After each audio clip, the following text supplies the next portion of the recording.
Welcome to Mormon Book Reviews, where an evangelical encounters the restoration. I'm your host, Stephen Pynakker, and this is a continuation of an important conversation that we've been having here at Mormon Book Reviews in light of the whole Charlie Kirk assassination, as well as the Mormon massacre in Michigan. What else can we call it? Where four saints were brutally killed, literally martyrs for their faith. They were killed because of their faith. And the killer was using language that comes from predominantly the evangelical anti-Mormon community. But I wanted to have this conversation with my good friend, Dr. Kyle Beshears, who's been doing some tremendous work in this space to help facilitate conversations between the evangelical community and the restoration. Dr. Kyle Beshears is actually not only a pastor of a church in Mobile, Alabama, and we're going to get into that. We're going to talk a little bit about his church service, but also he has become a very important scholar in the Mormon studies world. And it has for the last year, or since early this year, has sat on the board of directors for the John Whitmer Historical Association. So not only is he an evangelical pastor, in previous interviews, we both grew up in near each other. We don't know if we ever interacted in the same interacted, but we have a feeling we probably did just because we ran in so many familiar circles. But Kyle's become a really important voice in this space, in an academic sense, but also in a pastoral sense, and I think has done a really good job kind of explaining what's going on. And I want to share his Substack here in a minute, but before we do that, welcome to the back to the program, Kyle Beshears. Hey, Steve, thanks for having me on MBR. I'm a big fan of this show and I enjoy our friendship and interaction. So I'm happy to be back. Yeah, it's awesome. You've been a really good, very good friend to me for a very long period of time. I've been brutally attacked by people from different camps, and you've been my friend there all along the way. And I just want to thank you so much for being there for me and having my back. Um, it hurts the most when it comes from your own community, and you've stood there by my side. I wanted to share something that you were supposed to go to the Tampa Temple groundbreaking ceremony, but Mhm. unfortunately, you had some a last minute thing happen came up. But one was given to me and my pastor and you, a book by Anderson, and he wrote here, and just show it here. To Pastor Kyle Beshears, thank you for your love of Jesus Christ and your noble service in his name. And with love, Neil Anderson. Um, you thought that was really cool that you got that. I had a wonderful message written to me from Neil Anderson as well. And so you've had an impact all the way to the point that a member of the Quorum of the 12 appreciates the work you're doing. And so that's a real blessing. Unfortunately, you weren't able to be there, but I'll get this to Mhm. you eventually, I'm sure. But I also want to share, folks, really, I think this is really one of the most important spaces out there. And I'm going to share this screen share here real quick. So Dr. Kyle Beshears has a Substack. This is the homepage. And today is Monday, October 13th. And Tuesday, October 14th, when this will be released, a new article will come out called What Constitutes Evangelical Anti-Mormonism on the Spectrum of Evangelical Engagement with Latter-day Saints. This was your most read by far um, recent article, Weep with Those Who Weep, a plea for evangelical compassion in the wake of violence against Latter-day Saints. And you've received tremendous feedback from people in the restoration. Maybe talk a little bit about that feedback you've been getting and what kind of impact you feel this is having in the community, and how you feel that this article will also be a good conversation starter as well. Sure. Yeah. And thanks for the space to be able to talk about this and give people maybe a behind the scenes look. I felt compelled to write that essay because of the responses that I was seeing on social media from certain wings within evangelicalism that were acknowledging the evil of the murder of four Latter-day Saints and the injury of others and the burning of their meeting space. But in the same sentence, felt the obligation to then inform the world that Mormons aren't Christian. And something inside of me said, why can't we just do as Paul says and weep with those who weep? Why can't we just take a moment to lament death? Why can't we name that activity as evil? And why can't we come around and tell Latter-day Saints that we're sorry. We live in a broken and a fallen world, and this is a tragedy, and we want to love our neighbors as we love ourselves and do unto others as we'd have them do unto us, like the ABCs and basics of the gospel. And when a sufficient number of people couldn't do that, I started to formulate this essay in my mind, and it really got pushed over the edge for me, seeing the way that Mark Driscoll, who is a former Calvinistic evangelical pastor from Seattle, who has he fell from grace from his pastoral position, but then restarted in Arizona.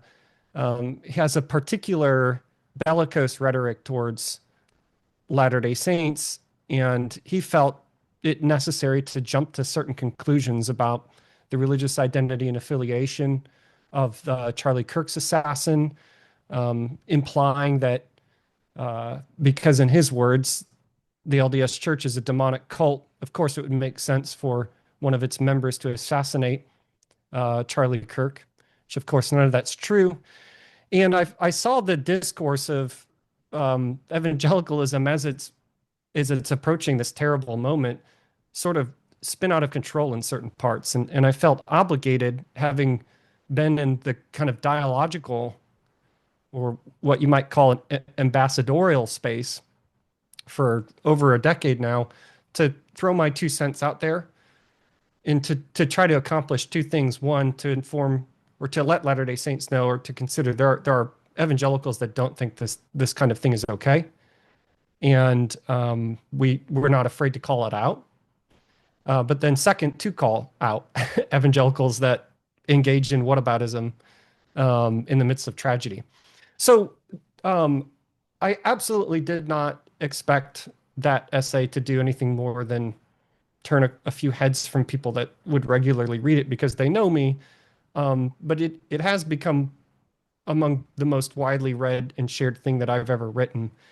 And I don't say that to be braggadocious. I say that because I think I struck a chord, especially with Latter-day Saints who are hurt and are fearful that evangelicalism, which is many times larger than the LDS movement, would be okay with something like Mark Driscoll, his approach. And I did get pushback, of course, from evangelicals. I think some of it was legitimate. What constitutes anti-Mormonism, and that's the topic of that second essay, right? Is it anti-Mormon to say that I don't believe Joseph Smith was a prophet? Is it anti-Mormon to say I don't believe the Book of Mormon is scripture? Because I don't. And if I did, I would be a Latter-day Saint, right? But is it anti-Mormon to refer to, the quad as toilet paper, which is what Driscoll did? And of course it is. Of course it is. I mean, yeah, you can disagree with its spiritual authority, but to liken it as to something that you use to wipe your rear end after you defecate, it's ridiculous. Yeah. So yeah, it took off, and I'm grateful that it did, because I want the temperature to cool down on rhetoric. I want us to produce, as is it John Dehlin says this a lot, more light than heat. I really appreciate that kind of framing. And yet, I don't think we should swing the pendulum all the way in the other direction to say, hey, we don't have any differences between us at all. Like everything's hunky-dory, right? So how do we do that? How do we do that well? Well, I'll tell you when it's not time to calibrate. It's not time to calibrate when the funerals haven't even occurred yet. Just weep. Just be present in their sorrow for a season, and then we can pick up the conversation later. So yeah, amen to that, and I appreciate it. And I actually want to share another thing here real quick too, because I think you and I around the same time were kind of putting this out there, and that was I posted on social media because Mark Driscoll put out this AI generated piece of slop are Mormons Christian? 10 irreconcilable doctrinal differences between Mormonism and Christianity. Now, on one hand, it's okay to ask, are there differences? Certainly. But then I framed it around this, and I said around 100 years ago. Now, keep in mind, 100 years ago was the 1920s, okay? Not the 30s and 40s. Around 100 years ago, in some corners of European society, a question was asked, are Jews human? I wonder what became of that. And I posted this and got a lot of feedback from people. And what I was trying to do, and I actually was trying to hold a mirror to my community, asking them, look, when we are doing this, that question is different after the Mormon massacre in Michigan. And to pose that question post killing, where this person was using rhetoric that was very similar to Mark Driscoll's, it added I think a level there of insidious. It was very insidious for Mark to put that out afterwards. And so I was just basically asking the evangelical community, I'm like, look, you believe what you want to believe and preach whatever you want to preach, whatever and preach what your beliefs, no problem. But watch how you do it, how you say it, because you can have a conversation about, okay, this is the differences between historic Christianity and the Restoration. And that can be a very productive conversation. But the second you're othering, saying they're antichrist, demonic, or are they really even Christians? We already know what the answers were to both those questions by the people who were asking those questions. They didn't believe the Jews were humans or they were subhuman, and this guy doesn't believe that they're Christian.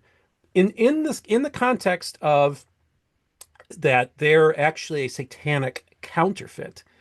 And that to me is a very disturbing position to take.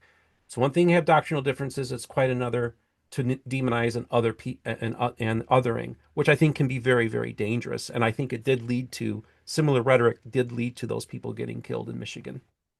So to compress your point, what you're saying is the question behind the question isn't necessarily are Latter-day Saints actually Christian? It's are they even human? So there's a dehumanizing element to that.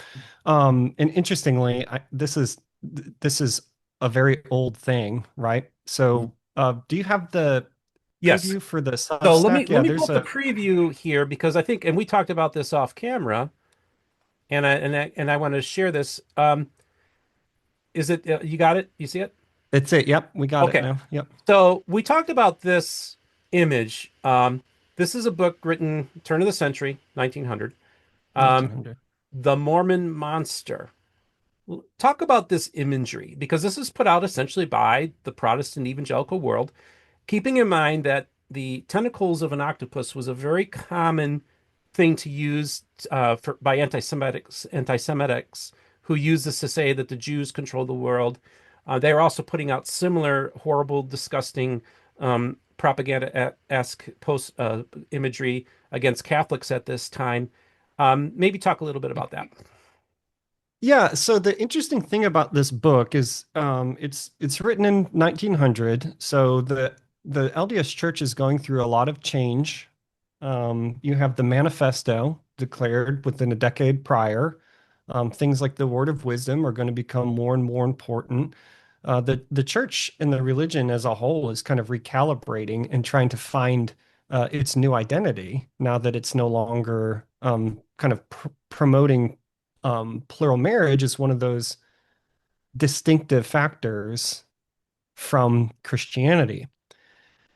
So Edgar Folk is the author here, and he goes through doctrinal issues, the history, and then a lot of stuff on polygamy.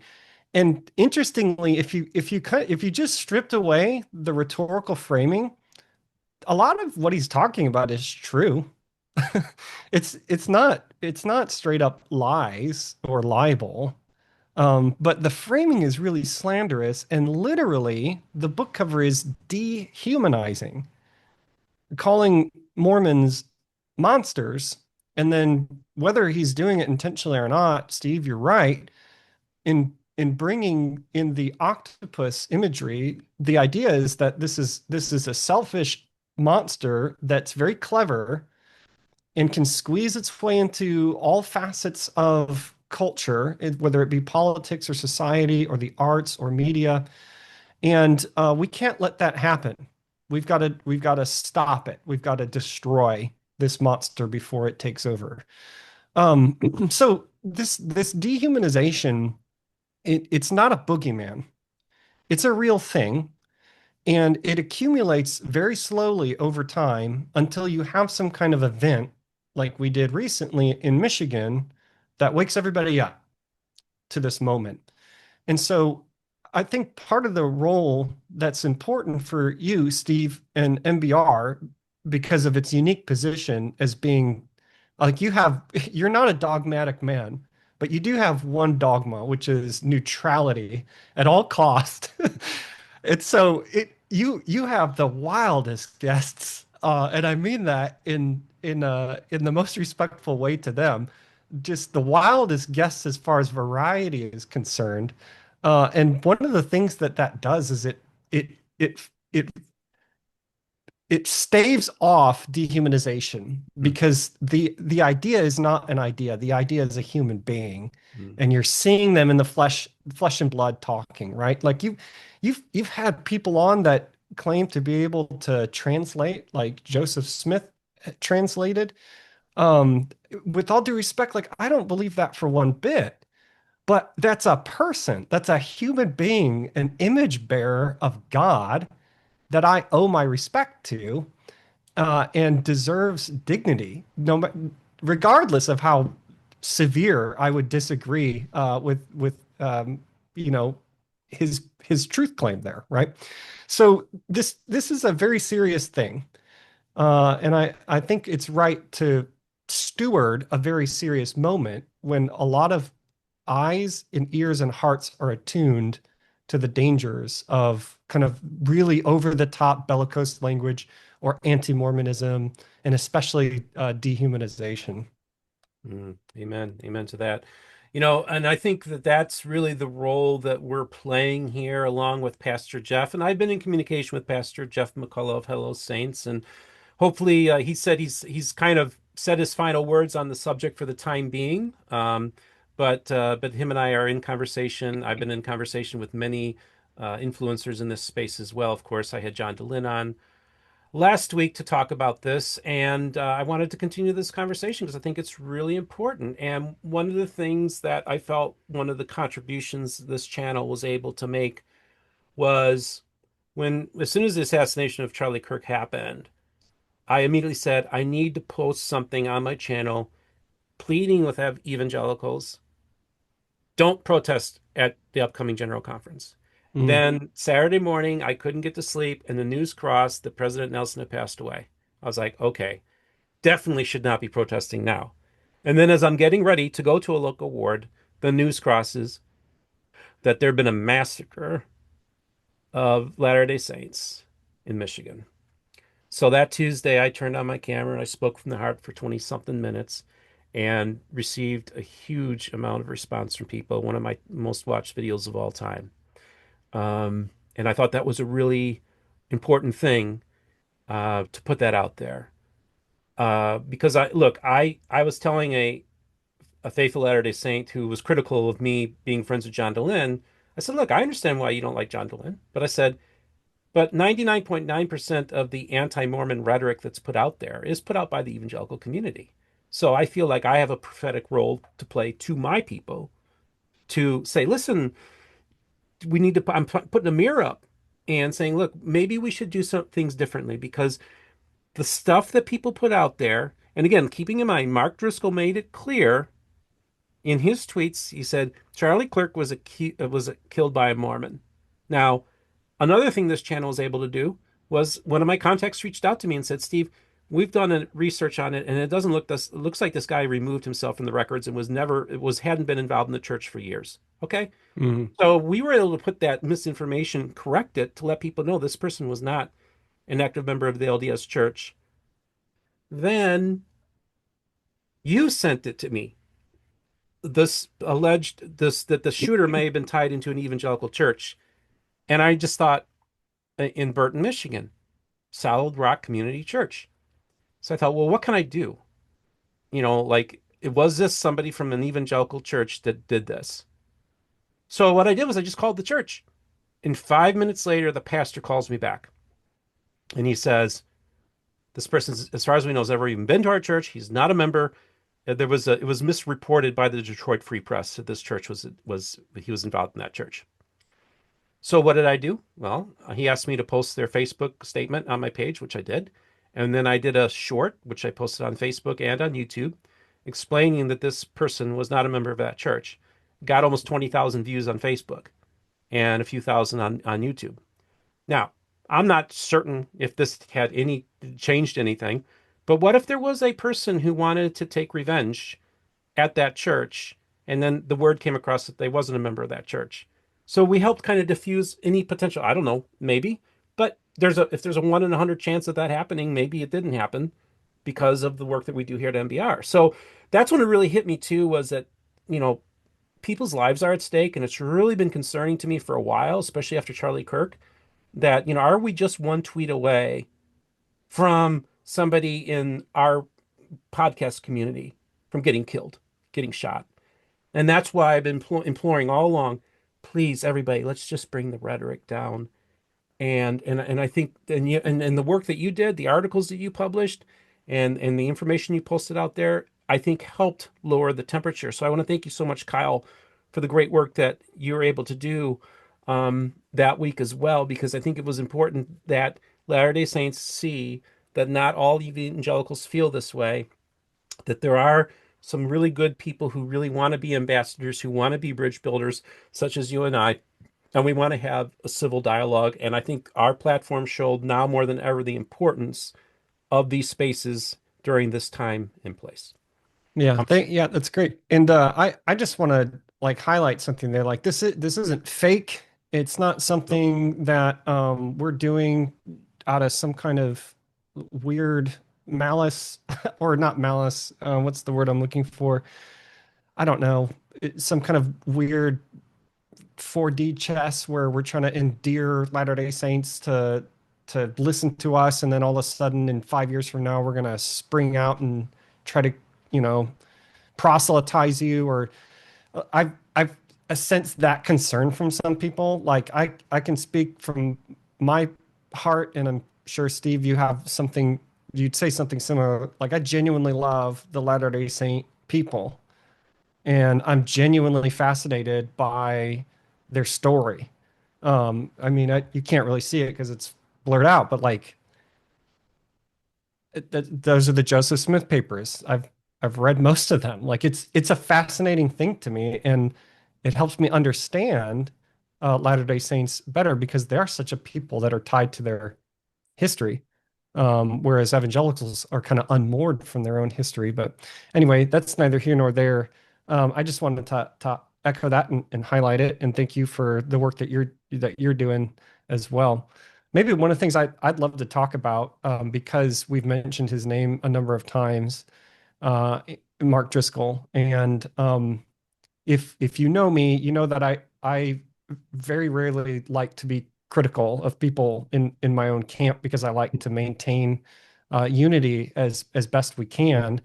So when I do mention men or women by name, it's a very calculated decision that's mhm. not made lightly. And Mark Driscoll's one of those names that I lament the fact that he's back on the rise. And so I if you think it'd be a good idea, I thought it would be neat because you've got quite a few Latter-day Saint viewers of this show who might not be familiar with Mark Yeah. Driscoll, who it seems to them like he's just one of the big pastors within evangelicalism that's always been there. Yeah, I So think it's important to talk about that. And also, I just want and I want you to talk about Mark Driscoll, but I also want to make it clear Mark Driscoll's he founded this church called Mars Hill. And you yes, are a pastor of a church in Mobile, Alabama called Mars Hill.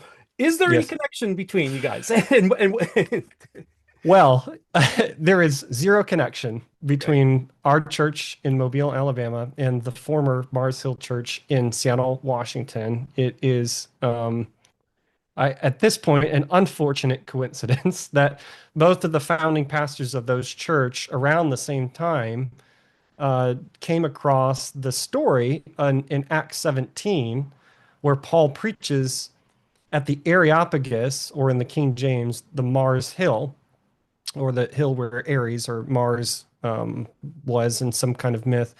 And he preached the gospel there uh, in a public sphere. And so the idea behind naming our church Mars Hill is that we don't have a typical church building. We've always been in the business areas or industrial areas of our city. And we do that on a purpose because we want to be around the public marketplaces, if that makes sense for our church. I think Mark Driscoll had a similar idea, and there was another Mars Hill up in Michigan that was also notorious. So, if I can go back in time, change the church name, probably would. But uh, Oh, I love it's it. not Mark Driscoll's, it's the Bible's, and so That's we're happy to keep the name. Yeah, absolutely. And yeah, and actually I remember back in the oh yeah, in Grand Rapids, Michigan, man, there was that other Mars Hill. Yeah. Rob Bell. Yeah, that was Rob Yeah. Bell. So he kind of had the opposite issue happen with him. But Yeah. neither of those men are in their pastoral positions at their Mars Hills anymore. So Right. Correct. So talk a yeah. little bit because as I remember reading your articles, like as a young man, you kind of were intrigued by Mark Driscoll and kind Yeah, of oh yeah. somebody who thought he had something to say and you were listening. Yeah, I think a lot of people who were in my similar situation were initially attracted to Mark Driscoll. So you had people that grew up in a church that might have had some kind of dysfunctions to it, or the theology wasn't very clear. They were always told Reformed theology and Calvinism was the boogeyman. You grew up in a Dutch Reformed context, and so you know that that comes with its own kind of anti-Calvinism, and it can get pretty vitriolic and heated too. Um, Nowhere near what we're seeing with Latter-day Saints, though. So I I initially stumbled upon Mark Driscoll from a recommendation of a friend who says like, "Hey, you got to listen to this sermon." I don't even remember what the sermon was about. I just remember thinking to myself, "Wow, here's a really gifted speaker," and he is. Mark Driscoll is a phenomenal speaker. He went to college for communications, I think, um, and told in one sermon I remember he said he wanted to be a stand-up comedian. But I remember thinking like he's a really great speaker. He's really convicted in his theology, and I want to take my theology seriously. Like it was the first time I ever heard a sermon where he was referencing patristics, the reformers. I didn't know who those guys were. It was the first time I ever heard a sermon that he was able to take um, things that like John Calvin and Martin Luther were saying and directly apply it to today. Like it was a wild thing for me. And so, yeah, I was hooked. I was hooked for a little bit. And then he said something that really bothered me. And I continued to listen to him for a few months afterwards, but then I just kind of stopped downloading the podcasts. And the thing that he said that bothered me was it was an off the cuff comment about Latter-day Saint missionaries uh, with their little ties and name tags riding their bikes to hell. And like the people in his church ate it up. They were laughing, and I didn't think that was funny. And I kind of felt bad for not thinking it was funny in a really weird way. Like, what's wrong with me? But I didn't like it. And so that's when like my ear was attuned a little bit differently. And then it was kind of the yellow flags turned into red flags. I remember somebody sent me a sermon where he had just decided he was going to grow the church in a certain way. He had all these multi-site campuses, which was all the rage at the time. And you were either going to be with him or you're going to be against him. And he had this phrase that there was like a pile of dead bodies behind the Mars Hill Church bus because he's not going to stop.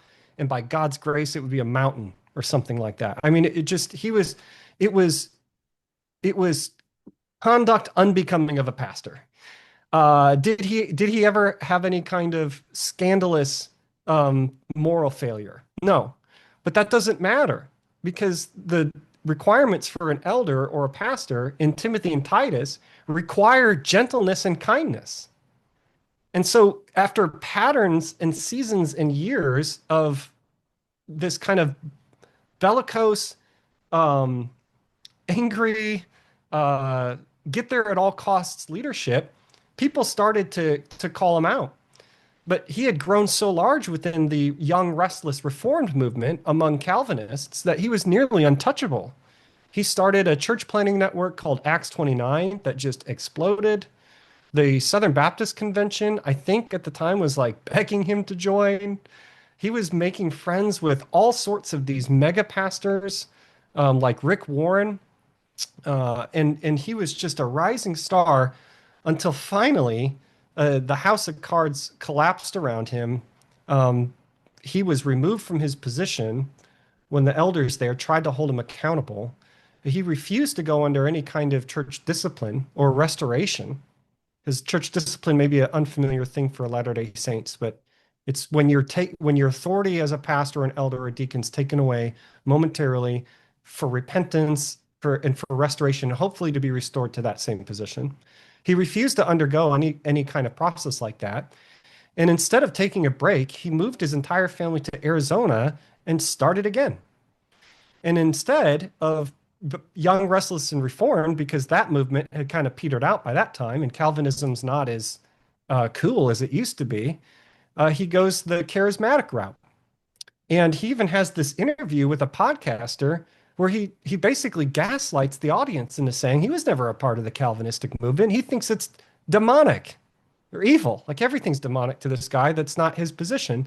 And he had some line in there that was like the young men that are Calvinists, they're just confused boys with daddy issues, and it's stuff like that. It was just like, that's no longer a red flag. Like, you're completely disqualified from ministry. And yet here he is building another church.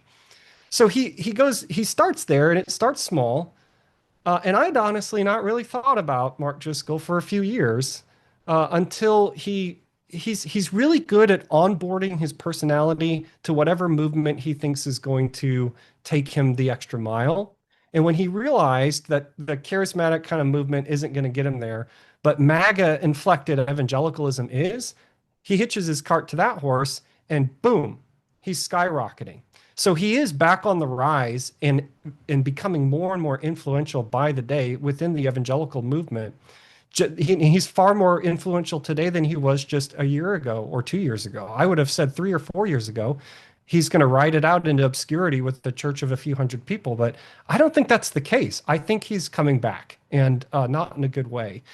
And so where that kind of that kind of intersects, his story intersects with the LDS Church, is just the anti-Mormon positions that he's taken all along. So not only does he think, y'all's sister and elder missionaries are riding their bikes to hell, he has this tweet years ago that he deleted, but for some reason he left it up on his YouTube channel, so I was able to find it there. That he has a picture of the triplet, maybe that's what it's called, Book of Mormon, Doctrine and Covenants, Pearl of Great Price, on the floor holding open a door, and he says, PSA, this brand of toilet paper doubles as a doorstep. So y'all scripture is has the same quality as what he wipes himself with to him. Then a year later, he tweets out after the Charlie Kirk assassination that the assassin was a Mormon. This is not the same as Christianity. It's a demonic cult. Mormonism's Jesus is no closer to the Christ of the Bible than Islam's Jesus is. So you could probably tell what he thinks about Islam. He then doubles down when he starts to get pushback, and he says, there will be zero Mormons in heaven. It's a demonic cult, a literal demon on the top of every Mormon building. So he's talking about Moroni. I mean, it's technically not true. He's not on top of every building. And then after the Michigan murders, he backpedals in his rhetoric, and he says the murder of innocent people is evil, no matter if they're Jewish, Muslim, Mormon, or Christian. Well, no duh, Mark. No duh. But it's that kind of rhetoric that he had been pumping into the zeitgeist of evangelicalism for years is what leads to people taking it further than what Mark probably intended. So one of the wisest leadership principles, especially for spiritual leaders, that I try to live by and I drill into people that I oversee is that what leaders do in moderation, followers will do in excess. So if you are just a little bit moderate about your disdain for Latter-day Saints, you're going to have a handful of followers that take it way further than you ever anticipated. And so I would never in 1,000 years uh, blame Mark Driscoll for what happened in Michigan. But every single day, I will blame him for contributing to the kind of zeitgeist of evangelicalism that frames Mormonism and Latter-day Saints in a way that is very easy to vilify them and to dehumanize them. And so that's if if your Latter-day Saint viewers had never heard of the story of Mark Driscoll, like who's this guy that suddenly appeared in our sphere now? Like, what's his beef with us? I hope that's a helpful primer. There's a great series that was put out by Mike Cosper, who writes for Christianity Today, which is a pretty influential magazine within evangelicalism, started by Billy Graham, I think, in the 50s. And Mike Cosper did a multi-part podcast series that's extremely well done that investigates the rise and fall of Mars Hill, which is the title of that series. So if you have the time and you've got a commute and you really want to understand where he came from and kind of his deal, I'd recommend that as a good listen. Maybe we can put it in the show notes. Yeah, we'll put it in the show notes, definitely.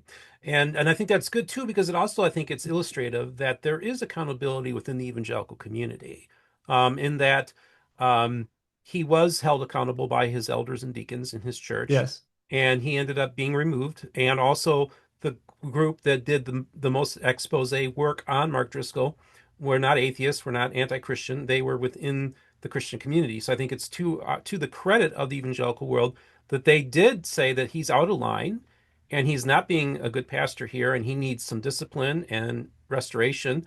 And he chose to go off and do his own thing. Now, this is also a weakness of evangelicalism because it Yes. enables a pastor to do precisely what he did, which was, well, I'll just move my family, we'll start from scratch, and we'll build ourselves another church, and I'm going to do whatever I want to do. It reminds me a lot of not Billy Graham, but Jimmy Swaggart saying the second time he was caught with a prostitute, ain't none of your business, and there was no accountability on Jimmy Swaggart's side as well, and he received discipline from the Assemblies of God, which eventually booted him out as well. Now, when you had said you're very deliberate about your names, I wanted to say that, when I've gone on record about this whole thing, I've only said two names. I've said Steve Anderson and Mark Driscoll. Um, Steve Anderson, also a very, Oh, very right. He's the virulent. guy in Arizona, right? He's also in Arizona. What's with Arizona? I know. What are they Because drinking they're in the both water there. there? I don't But know. but I've only Yeah. mentioned those two names because I feel like I don't want to necessarily group all evangelical critics of the Church of Jesus Christ of Latter-day Saints with them. But I've been watching very closely the reactions of the critics of the Church of Jesus Christ of Latter-day Saints, and I've been very specific in not mentioning their names because I want to see how they're going to respond to this rhetoric. And when you have evangelicals in our space who are ministering or witnessing to Latter-day Saints saying that Anne Frank is burning in hell, Mother Teresa's burning in hell, it's not helpful for our dialogue. When you have people standing outside with their signs, turn or burn, mocking the sacred garments of the people of the Church of Jesus Christ of Latter-day Saints, also mocking the sacred garments of my friend Rabbi Joe Carnes last year when he went in to talk to them. Um, Hmm. this kind of heated rhetoric is very dangerous, and that's why I said, evangelicals, please, I'm pleading with you, don't protest during these at these sacred spaces. And I want to say most evangelicals don't, and I think a lot of people find it to be uh, not very kind or very Christian. But then you have people like Mark that keep on pushing the envelope.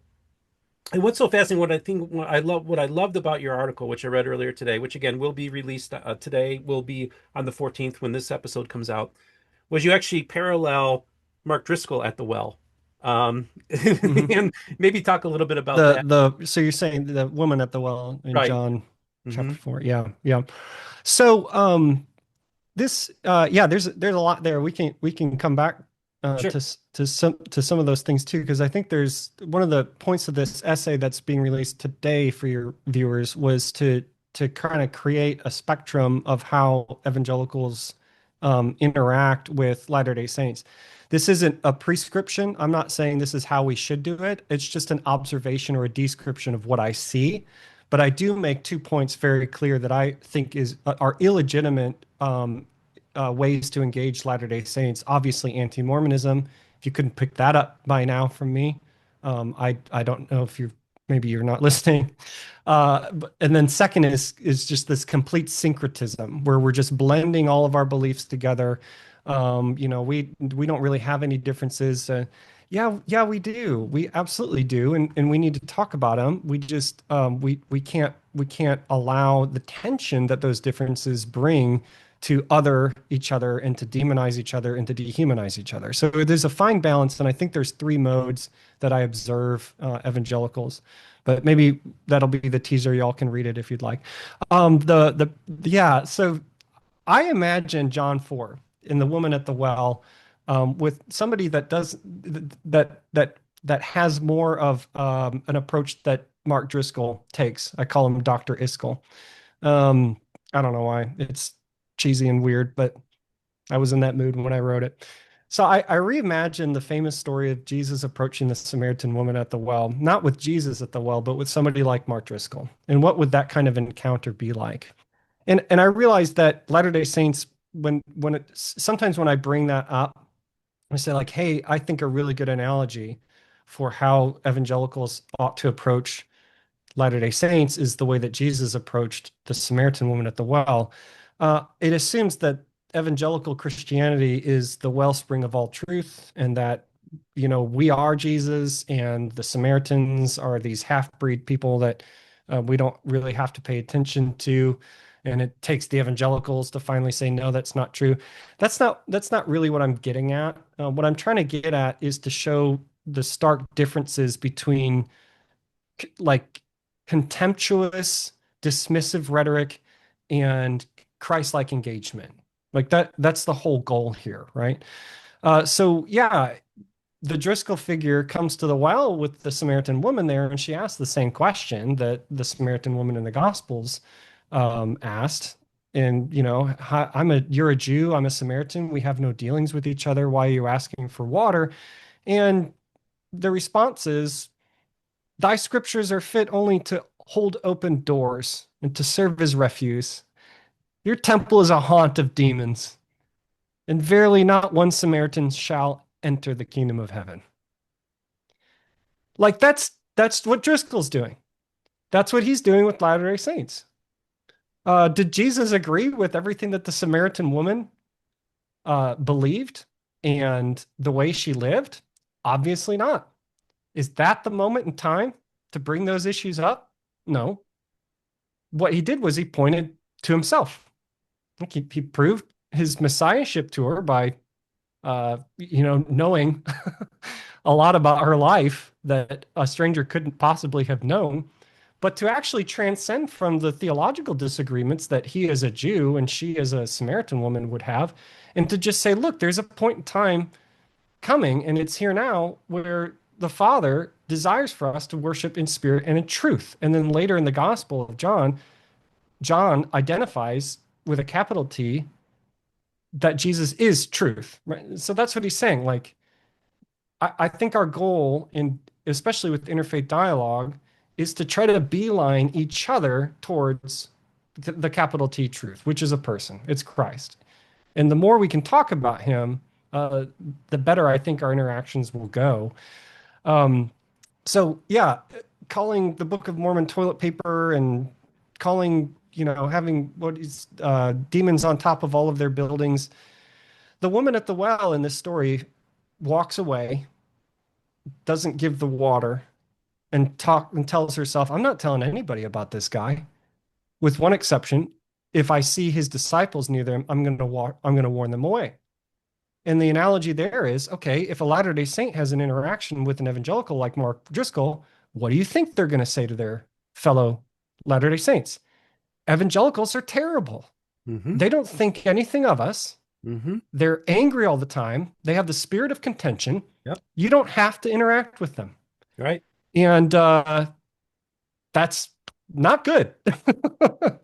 No. So yeah, that was the point of the reimagining that Well, and story. you know, and a few years ago, I had a conversation with Greg Metzen where we both kind of talked about how we're both each other's woman at the well. You know, we can approach it both the same Oh, way. you flipped it. That's Yeah, clever. yeah. Yeah, yeah, And so yeah. we can both flip it, and so it's not just one side or the other. And I think that's a great analogy that you use there, and I think it's really important because I guess one of the privileges I have to be in this space is that the very same people that are attacking the Church of Jesus Christ of Latter-day Saints are also the same people that attack me because they feel like I need to be that protester. I need to be that person who tries to tell Mormons that they're demonic and that Joseph Smith was this monster and all this kind of stuff. And so I get a little taste of that. And I'm like, okay, at least I know. I know how it feels and how hurtful it truly is. And also this idea of this unwillingness to dialogue. So now you've said that there are some evangelical ministries based in Utah that are at least making attempts to dialogue with the restoration in a way that Mark Driscoll's not. So maybe talk about the Mm. differences between evangelicals that choose to dialogue and then evangelicals that choose not to, and maybe and why would they have those different types of approaches?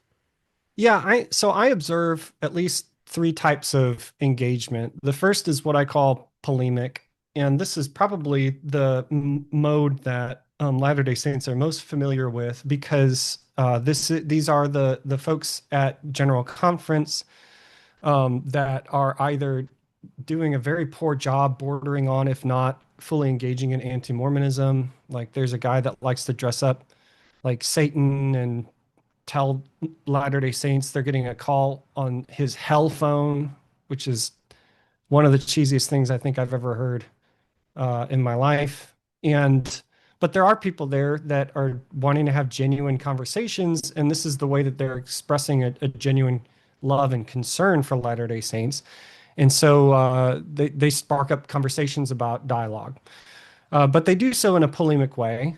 And so it's a very tense conversation, but there's a lot of clarity. So that's, I think, the benefit. And I think the appeal to people that prefer a more polemic approach. I think they also see a lot of polemic examples in scripture because those are the ones that are like really loud. So like the prophets are declaring, you have Mark or um, the Apostle Paul preaching at Mars Hill, right? You have Peter preaching at Pentecost, and they think like, hey, that is the apex model that we should be following in proclaiming the gospel.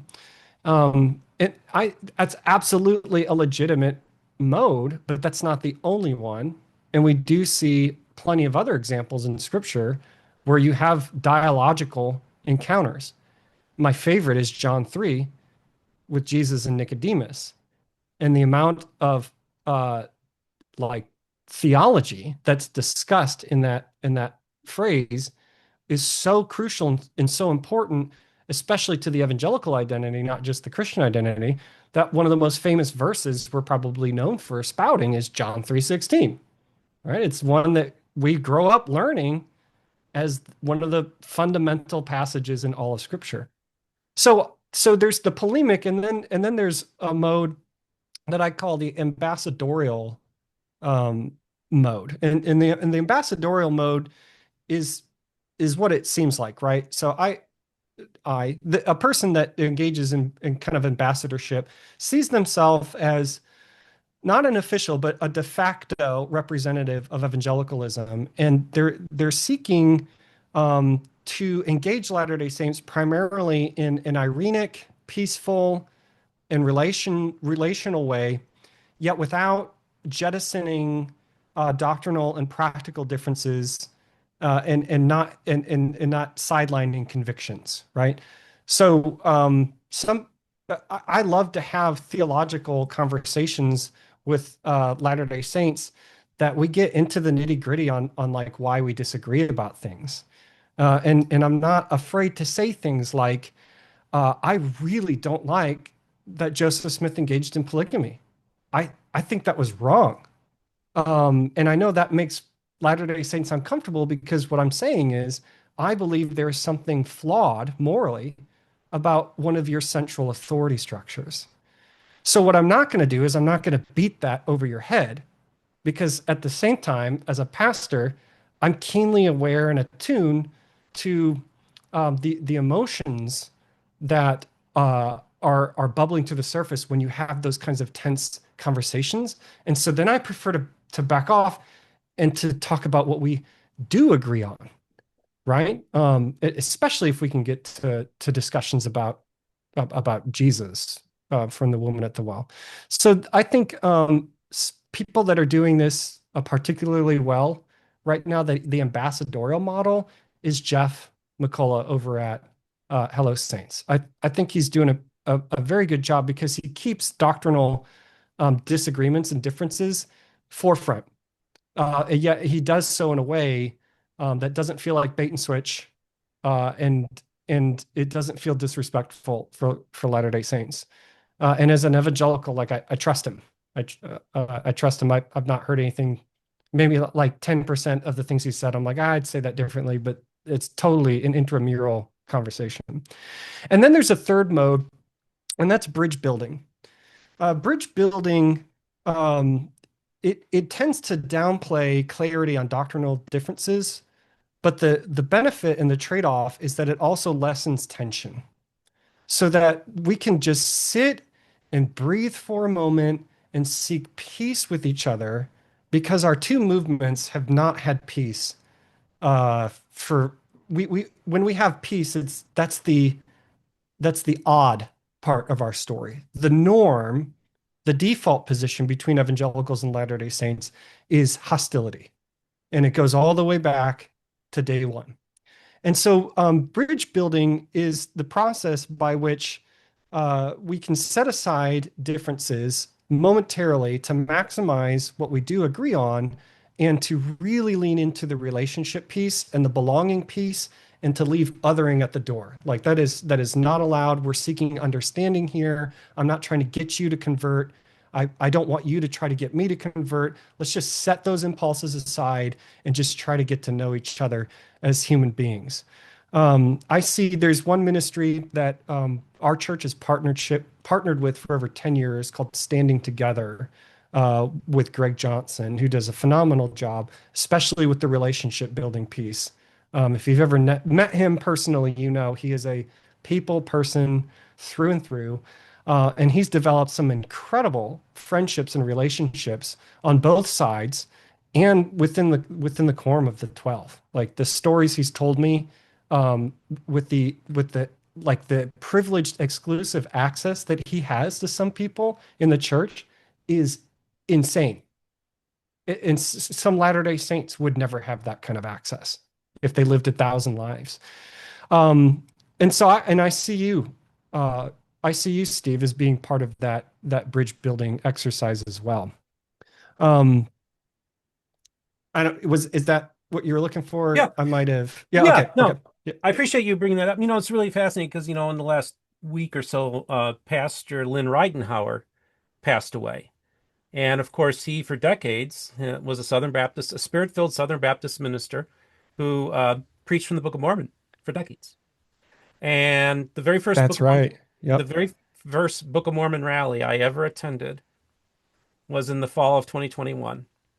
And I just remember everybody was seated. It was a few minutes before it starts, and I walked down the main aisle, and because all the speakers are at the front, and Brother Lynn sees me, stands up, and just gives me this huge bear hug, and we both embraced each other in front of hundreds of Book of Mormon believers. And I tell people, I said, at that moment, I felt like the torch was being passed, that we have similar ministries, that love the members of the Church of Jesus Christ of Latter-day Saints, love Book of Mormon believers, can find great value in, like, for instance, the Book of Mormon, can actually look at it as being a Christian document that teaches a gospel that's I think, almost indistinguishable from the gospel that's spoken of in the New Testament. Okay. And so for that reason alone, I think that the Book of Mormon is another common space that we can share conversations with the Restoration, is within the pages of the Book of Mormon, which is a pretty orthodox Protestant document that I think teaches a good message overall. I also think we can have it at that April 6th, 1830 gathering, where it was a gathering of spirit-filled, Mm. Bible-believing, born-again Christians. That's the evangelical movement. So essentially, I look at the Restoration being birthed from our community. And in early days, there was a lot of similarities. But like I say, familiarity breeds contempt. And I think that tension's been there from the beginning. And Mhm. it's only exacerbated. And I think in some ways, I tell people, I said, listen, if he was better understood, perhaps Joseph Smith becomes a Methodist minister with an extra scripture, right? It could have gone in a different direction. And and so I think that this is where I think it's important to do the bridge building, because I do look at some of the flaws and some of the problematic aspects of evangelicalism that were presented to Joseph Smith, gave him the impetus to say, we got to solve these problems, or we got to find answers to these questions that are not very satisfactorily answered in the evangelical Protestant world. And I think that was those pursuit of getting those answers to those questions is what caused there to be Mormonism. And so I think that if we can just go back to like a primitive Mormon world, I think we would find that there's so much commonality we had with each other early days.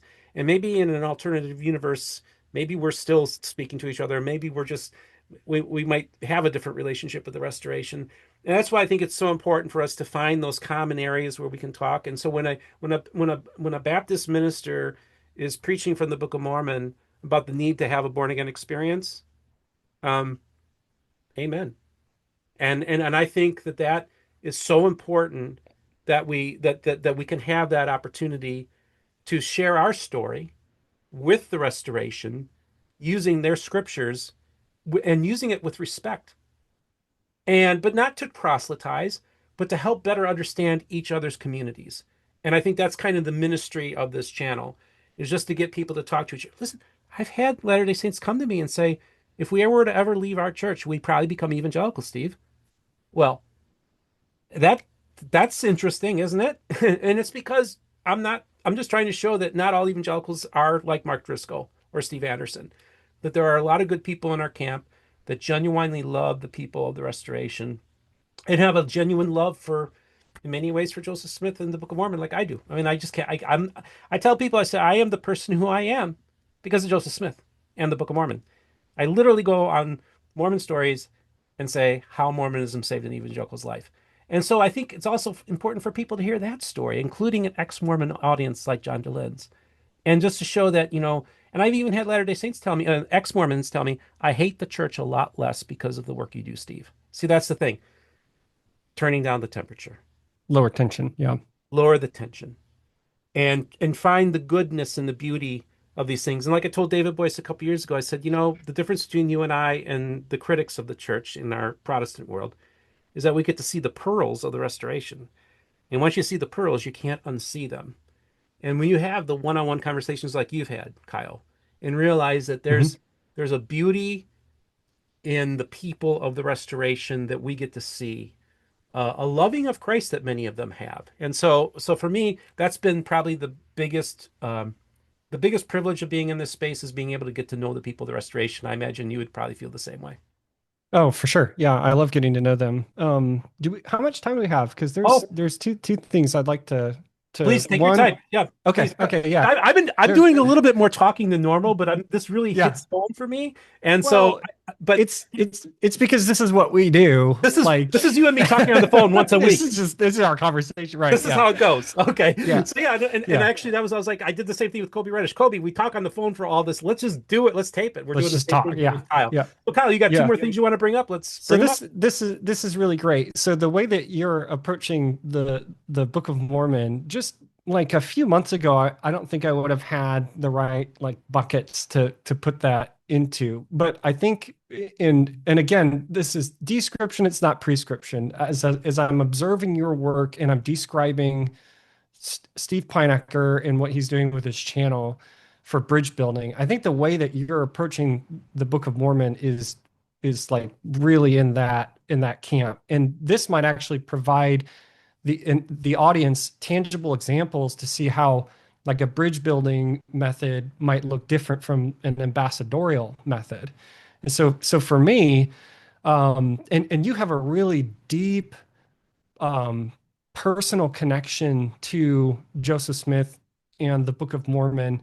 It's a really deep intellectual interest for you, and the conversations that you and I have had about its origins and its purpose have been fascinating.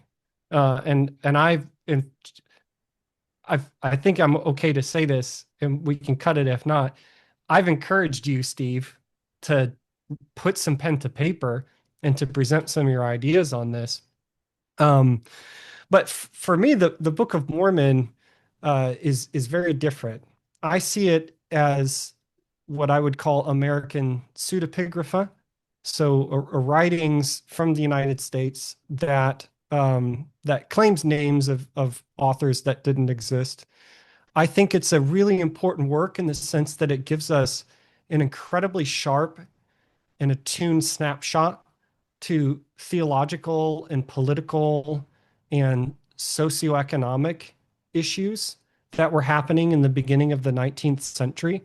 And so it's practically indispensable to understanding the evangelical story. I know, as odd as that sounds. And that's how I like, and I don't consider it scripture, right? I don't consider it to be canonical. If you click to the right, wait, where am I on your screen? To the right. And you go into the polemics. The polemics are barely going to find any kind of value to the Book of Mormon whatsoever. They're not going to want to find commonality with the Book of Mormon. They're going to want to find commonality with like the New Testament. You click one more to the right and you go too far, and it's toilet paper. Right. So maybe like as you were talking, I was like, this is a great opportunity to kind of see how different evangelicals would interact and engage with it. And I've got we haven't brought it up yet. I don't want to like be a super big self-promoter, but I have a book coming out in February called 40 Questions About Mormonism. And I have 2 chapters on the Book of Mormon in it.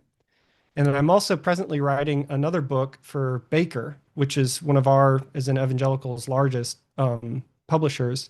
And I've got a pretty lengthy chapter on the Book of Mormon in that. And I'm also toying with the idea of writing an evangelical commentary on the Book of Mormon. And I've bounced that idea off of a couple of publishers, and they were really interested in it. And so I'm hoping, one day I could kind of really explore that ambassadorial take on the Book of Mormon, if that makes sense. The second thing that you brought up is awesome, and I want to talk about it. You talked about seeing pearls in the restoration, and I take that to mean we get to see these really private, intimate moments that we would not have been afforded to us if we didn't lead with humility or in respect, or um, it, a polemicist is probably not going to have these kinds of conversations. And by the very nature of that mode, it kind of prevents the opportunity from having these kinds of conversations. And as a pastor, one of the things about being a pastor is it's really hard to turn that off. And so I've had some really incredible conversations with Latter-day Saints where, for one reason or another, they feel like, I don't know if it's my face or they hear I'm a pastor or they like me. They open up and they talk about life, and they permit me to speak to them no differently than I would somebody in my church, and to give pastoral counsel and care to them. And I mean, like 100% of the time, it's been a really like beautiful, precious thing that they've given me that opportunity, that trust, like to really listen to somebody in a pastoral position. I'm a de facto pastor to them, I'm not their pastor, but for them to just slip into that position for a moment and to receive the words that I give them, like that's a sacred thing for me, and I take it very seriously. And yeah, to see their, I remember seeing an interview or an article. It must have been an interview with Dallas Jenkins, the creator of The Chosen. And I don't mean to bring that up to open up a can of worms, because I know it. Latter-day Saints love the show. Like 20% of evangelicals love it, and the other 80% just can't stand it. I don't know if those numbers are real, but that's just how it feels to me. I'll go on record to say I like The Chosen. Um, but he said something to the effect of like, um I can see there's genuine desire to know and be known by Christ with some Latter-day Saints that he's met. And he can't deny it. And he won't. He said it's I'm paraphrasing something like that. And I really resonate with that sentiment. There's Here's another thing I'll go on record to say. The Church of Jesus Christ of Latter-day Saints is not the bastion of historic Christian orthodoxy. It's just not. And if we can't say that, we either don't understand historic Christian orthodoxy, or we do and we're trying to syncretize. The very reason the church exists is to upend historic Christian orthodoxy. So no, I don't think it's within, it's not within step of creedal Christianity in 2000 years of church history, but it's never said it was, right? But at the same time, I've had experiences with Latter-day Saints that are genuine, and I can't deny that. And I've even done pastoral counseling for people, that when they shared their experience and what they're struggling with and what they're going through, and the way that they're articulating the relationship between sin and shame and grace and faith and all of those things, and they're allowing me to speak into it, it's practically indistinguishable from some of the conversations that I've had with evangelicals. Is that all of the conversations I have? No, no. But I can't deny that I've seen that, if that makes sense. And so, yeah, I want to be careful with my language there so that I'm not causing confusion. I'd like to bring as much clarity as possible, but I'm finding that it's sometimes it's really hard to explain. I agree. you know, I agree. you know, Mhm. Yeah, I think and because there's so few people that are in this space, right, right. if that makes sense. Yeah. I think in the flesh it's hard to explain. I think that when we're plugged in, like somebody as me is like in the charismatic realm, like man, I often speak the same language they do, and it really helps me be able to come to understand things. Like when I say, God told me this, or I felt led to say this, Latter-day Saints are inclined to say, yeah, I think God did tell Steve that, and I think that's. And I've had Latter-day Saints say, listen, I watch your program because at any moment the Holy Ghost might show up. Um, and so, if anything, they're also being edified by just the channel, but also behind the scenes. Those one-on-one conversations are so important and are a real privileged place to be. Kyle, I wanted to wrap this up, but I just wanted to make sure if you had any final words you want to share with the audience. No, just I'm really grateful for people's time and attention and trust. I That's a precious thing to me. I try very hard not to abuse it, and I certainly don't want to violate it. I genuinely want to be in this kind of ambassadorial role for as long as God will have me. And I'm always looking for criticism, constructive criticism, feedback, to make me a better ambassador from my theological tribe in your space. And so I'm very approachable. Hit me up on Facebook. Be friends with me. I respond to emails. The only things I don't respond to are just comments that are not worth responding to, right? But with this last essay, for example, I spent probably 10 hours responding to direct messages on social media and emails from Latter-day Saints. So I see you, I hear you. I really do want to have positive interactions with you. And the closer that we can be drawn to Christ together, that's my end game. If you're wondering what my motivation is, that's my end game, is to I make love much it. of him. I love it. Well, first of all, hold up that coffee mug. Oh yeah. All right. So what? One So you've been. of What's going on here? What is the I love what? Is that the Adamic language? What is that? that is not the Adamic language. No, Okay. I get a super dry mouth, and so I habitually drink water when I'm preaching. But I've made this mug, and it says, "I heart." You don't know this language; only a select few on Earth do. It's Vorto. Okay. As far as I can tell, it says Vorto, and this comes from the records discovered allegedly by James Strang in 1845 and translated by him in the Hill of Promise in Voree, Wisconsin. He was a claimant to the succession of Joseph Smith. And James Strang, and that brand or that branch of Mormonism is what I specialize in. So I did my dissertation in their history. I've published on them in journals. I present on them just about any chance I get.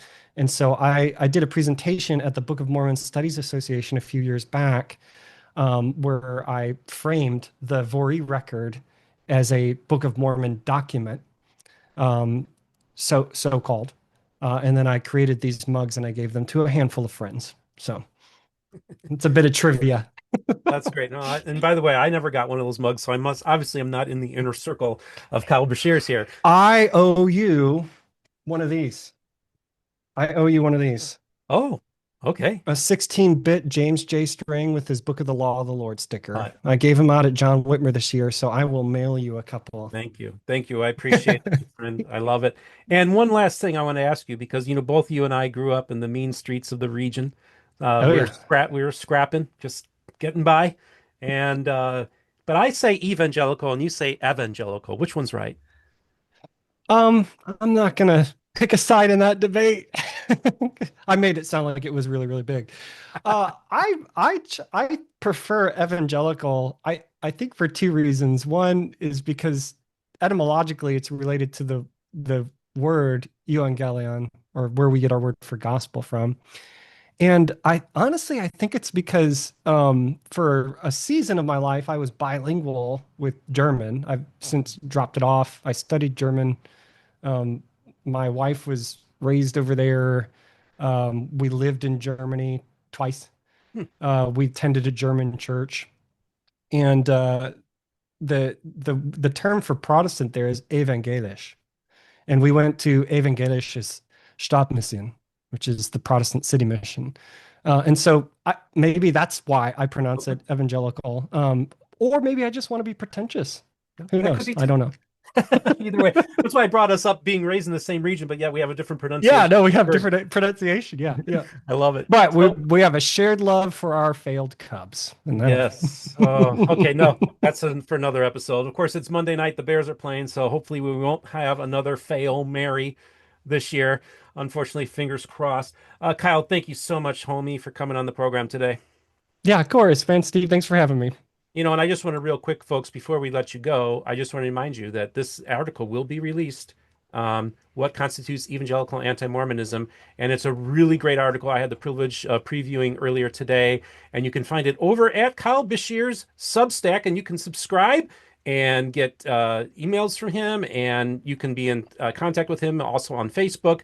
But check out his wonderful space in which he's been engaging with restoration for quite some time, and make sure you like and subscribe to it. All right, my friend, we'll have links to everything we talked about today. And remember, the most important thing is this: all the voices of the restoration will be heard here on Mormon Book Reviews.